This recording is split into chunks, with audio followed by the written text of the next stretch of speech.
little late for the show, but as long as we're getting crab, it should be all right. Come on, come on, come on, come on, come on, come on. In the icy waters of the Bering Sea, Captain Sig Hansen and his crew just pulled off the biggest catch ever on Deadliest Catch. After weeks of battling brutal storms and exhausting work, their hard efforts paid off with a record-breaking haul worth over $13 million. Oh my God, I'm counting it. Woo! It was worth the sleepless nights and constant dangers. Did the crew escape the freezing waves unscathed, or will the risks they took haunt them? Let us explore the thrilling highs and the harsh realities behind the fleet's incredible $13 million catch. The Brena A's tough season. On the fishing boat Brena A, this season has been a tough one for Captain Sean Dwyer and his crew. Their gear kept breaking down, and fierce storms threw them off schedule. Each day they didn't catch crabs meant less money for everyone on board. Sean, a young captain, felt the pressure heavily. He had to make smart choices to keep the boat afloat financially and ensure his crew got paid. The Brena A isn't the biggest ship out there, forcing Sean to often choose riskier spots to try and compete with the larger boats. But he made sure these risks never compromised the safety of his team. This string is shallow. I mean, it's way shallow compared to what else we've been doing. It's in 4 fathoms. We were all the way out in 40. When they finally got to the spot where they hoped to catch a lot of crabs, Sean didn't waste any time. He knew they had to act fast because the area they were in was shallow and close to shore, which meant it would soon be frozen over. If they didn't catch enough crabs before then, they'd be in real trouble. The crew hustled and managed to get all 90 of their crab pots into the water in just a few hours, laying them out in a long line along the seabed. Now it was a waiting game. The pots needed to stay underwater for a few days to attract the crabs that were migrating through the area. During this waiting period, Sean was anxious. He kept wondering if they had chosen the right spot. Some other boats had already been fishing in the area earlier in the season, which made him worry whether there were any crabs left for them to catch. A day went by slowly, with everyone feeling the tension. Then, the moment they had been waiting for arrived. The crane started lifting the first pot out of the water. Everyone gathered around, nervous but hopeful. When they saw that the pot was full of crabs, more than they had seen in weeks, they all breathed a sigh of relief. The crew got straight to work, sorting the crabs and getting the pots ready to go back into the water. With each pot they pulled up, filled with crabs, their hope grew. 21, that's more crab in that pot than we had in the whole first string. By the time night fell, they had rebaited and redeployed all the pots, now more optimistic than before. They felt that if they could keep this up, they might actually make some decent money. For the next 2 weeks, the crabs kept coming in, filling pot after pot. The deck boss, Nick, was busy sorting them out, his hands getting cut and bruised from the work, but he couldn't stop smiling. After all the hard times they'd faced, this successful catch felt like a huge relief. The entire crew's mood lifted from gloom to cheer as they continued to haul in full pots of crabs. Captain Sean even started spending more time outside the wheelhouse, thrilled by their catch. They were making a strong comeback, 1 crab pot at a time. By the middle of the second week, the storage area of the Brena A was nearly overflowing with crates of crabs. The boat was heavier in the water, weighed down by the valuable load. They still had more pots to fill, but everyone was feeling hopeful again. As they stowed the last of the crates, First Mate Nick shared the great news with Sean. If they could sell the crabs at the current market rate, they'd bring in over $1.7 million, enough to hand out $87,000 to each deckhand. Sean couldn't help but smile at the thought. This money would make a big difference for everyone, and might even convince the crew to stick it out for another tough season next year. Their luck had turned their season around completely, but on the 13th day they hit a snag. They pulled up a pot that was damaged, smashed and broken. Sean cursed under his breath as he surveyed the worsening weather. The wind was picking up and ice was reported to be moving closer. Other captains had already started heading south to avoid getting trapped in the ice. Sean faced a critical decision. Should they head back now to ensure their safety, or risk one more haul? As the Brena A faces even rougher conditions, a new challenge is just around the corner, one that will push Captain Sean and his crew to their limits. A dangerous day on the Brena. As the afternoon wore on, The Brena A struggled in the rough seas, its decks icy and slick. Operating the crane was dangerous as the ship rocked violently, causing the pots to swing unpredictably. Despite these challenges, the pots they managed to bring up were still full of crabs, pushing Sean to continue just a bit longer to maximize their haul. Then disaster struck.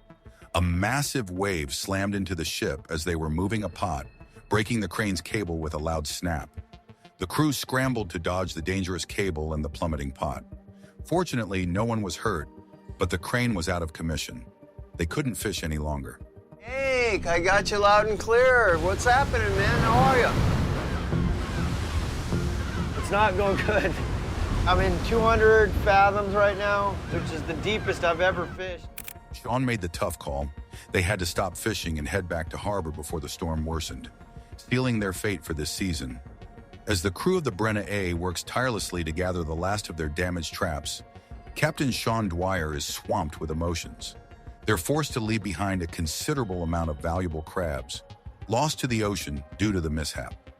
The season started on a rough note, but they had finally hit a stroke of luck with an unexpected bounty of crabs.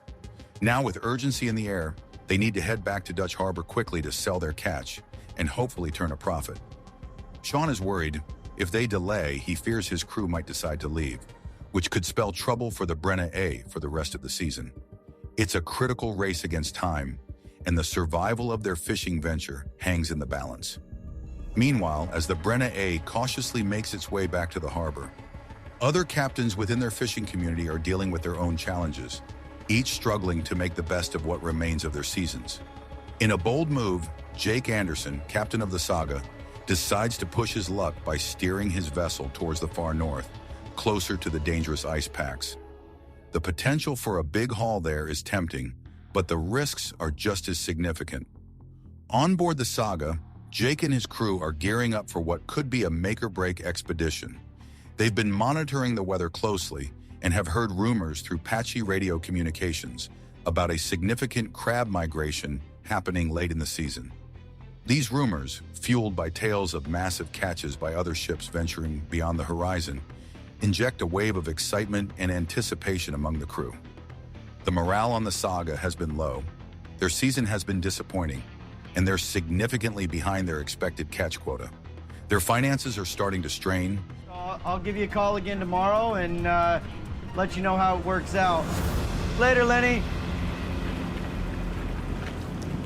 5,000 pounds of crab, $20 per pound, is $100,000. And each new rumor of abundant crab grounds in the north stirs a mix of frustration and hope. When Jake decides it's time to chase these rumored riches, his crew is ready to take a leap of faith, hoping for a chance to turn their fortunes around.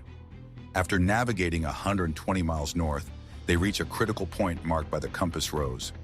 Here, close to the magnetic poles, their navigation tools start to act up, with compasses spinning erratically and radar images flickering in and out of view.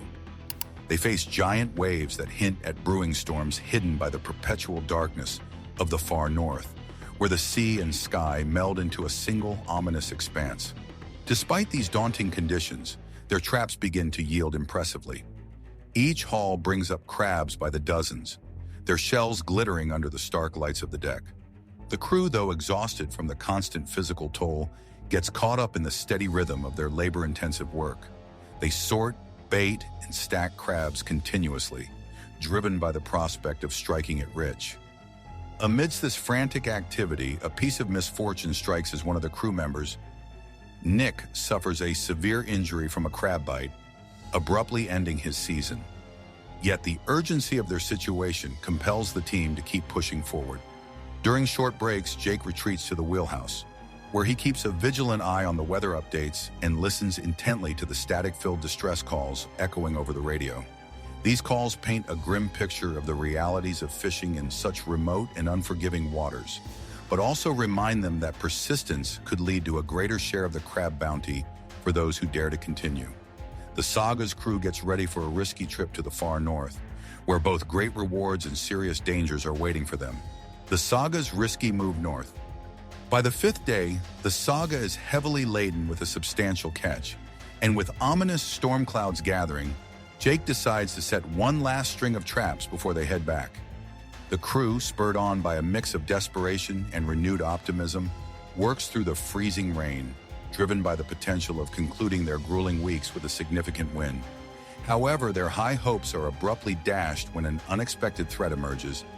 An enormous iceberg drifts ominously towards their freshly set traps. First Mate Nick is the first to spot the imminent danger and manages to alert the crew, but it's too late to avoid disaster. The iceberg slices through their line, sweeping away 9 traps and nearly a third of their precious cargo in a matter of seconds. Despair and the biting cold envelop the crew as they watch their hard-earned gains disappear into the icy depths, prompting them to question the worth of their perilous venture. Faced with this crushing setback, Jake rushes to the wheelhouse, his expression etched with frustration and disappointment. The lost traps, now crushed and buried beneath the shifting ice, are beyond recovery. With a heavy heart, he steers the Saga back towards home, leaving behind their dashed hopes of wealth and recognition.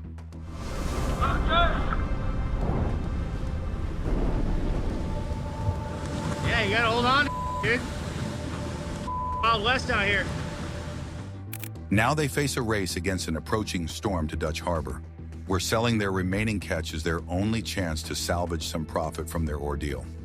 Each crew member, though exhausted, clings to the hope of earning their significant share, fully aware of the brutal costs of their efforts in the unforgiving Bering Sea. As they navigate southward, reflections on their bold gamble mix with anticipation. Despite enduring 2 weeks of hardships and risking everything on the unpredictable sea, there remains a faint glimmer of hope that their efforts may yet pay off, provided they can outpace the storm bearing down on them. Jake gets ready as the Saga powers through the heavy waves, heading just a bit east of south with Dutch Harbor still a long 300 miles away. There's no chance to change their path now. It's a critical rush against time. They need to get to safety before the harsh Arctic storm arrives, threatening to trap them with the growing ice from Barrow Shoals.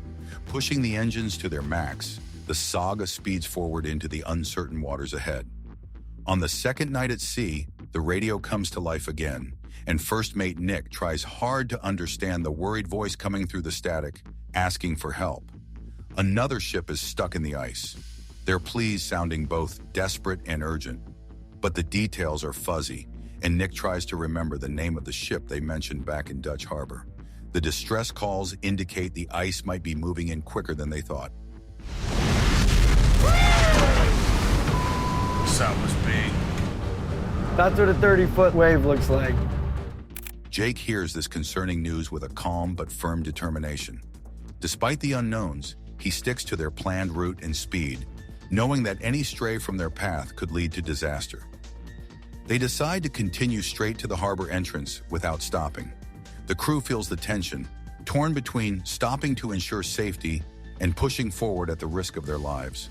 With the engines roaring, they face no easy choices, just a relentless push to reach their destination. After battling through dangerous weather and icy conditions up north, the weary crew of the Saga is relieved to be heading back to Dutch Harbor. They faced losses, equipment, and nearly crew members to the icy grips, but Captain Jake thinks the risks were worth it. If they can safely bring in their large haul before the next storm, it could make up for their otherwise disappointing season. Their spirits lift as they finally spot the lights of the harbor after days of rough seas. They look forward to stepping on solid ground and enjoying a warm meal after enduring so much. Passing the breakwater buoy, they dream of relaxing with drinks and perhaps enjoying some coconut shrimp at the local tavern.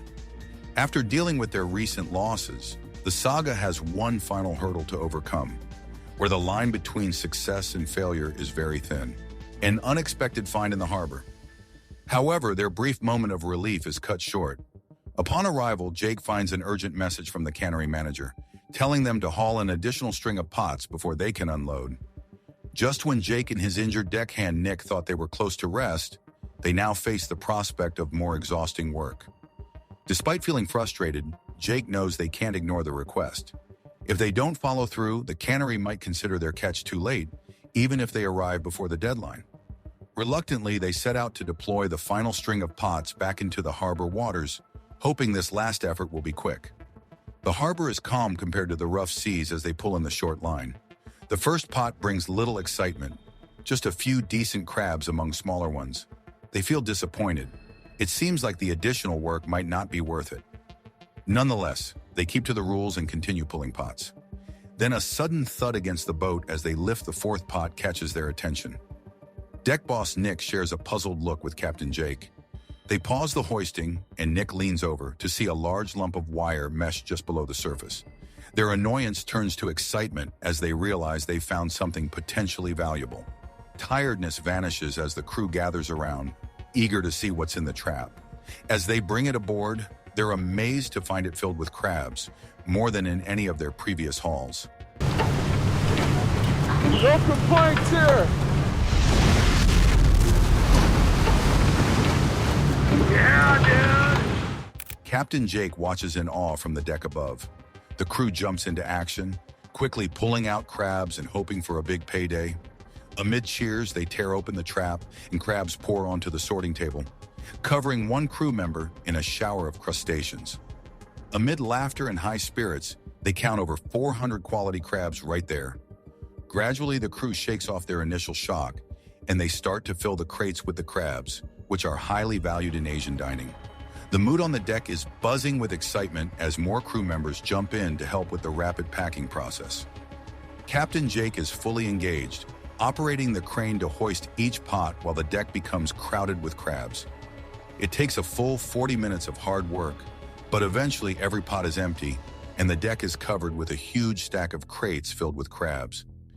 As they begin to unload the crates, a strong sense of pride and thankfulness envelops the weary crew. They've been out at sea under harsh conditions for weeks, and to stumble upon such a significant find so close to their home port feels almost unbelievable.